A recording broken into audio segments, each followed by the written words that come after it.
নমস্কার, 7 নিউজ নেটওয়ার্কে আপনাদের স্বাগত।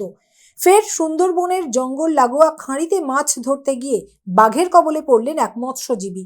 ঘটনাটি ঘটেছে সুন্দরবনের চামটা জঙ্গল সংলগ্ন নদী খাঁড়ি এলাকায়। বছর 35-এর নিখোঁজ মৎস্যজীবীর নাম প্রদীপ মণ্ডল, বাড়ি গোসাবা ব্লকের সুকুমারী উত্তরপাড়া গ্রামে। স্থানীয় সূত্রে জানা গেছে, এদিন সকালে প্রতিবেশী সন্তোষ মণ্ডল এবং দুঃখীরাম মণ্ডল দুই সঙ্গীকে নিয়ে সুন্দরবনের গভীর জঙ্গলের নদী খাঁড়িতে মাছ এবং কাঁকড়া ধরতে গিয়েছিলেন। চামটা জঙ্গলের নদী খাঁড়িতে কাঁকড়া ধরার সময় পিছন থেকে বাঘ ঝাঁপিয়ে পড়ে প্রদীপ মণ্ডলকে টানতে টানতে গভীর জঙ্গলে নিয়ে যাওয়ার চেষ্টা করে।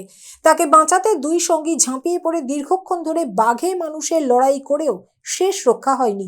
প্রদীপ মণ্ডল নামের ওই মৎস্যজীবীকে বাঘে তুলে নিয়ে গভীর জঙ্গলে চলে যায়।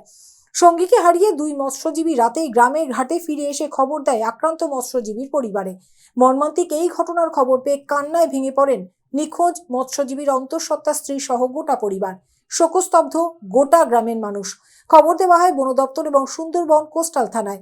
বন দপ্তরের তরফে নিখোঁজ মৎস্যজীবীর খোঁজে সুন্দরবনের জঙ্গলে তল্লাশি চালানো হচ্ছে বলে জানা গিয়েছে। মামনি রায় রিপোর্ট, 7 নিউজ নেটওয়ার্ক। জয় হিন্দ।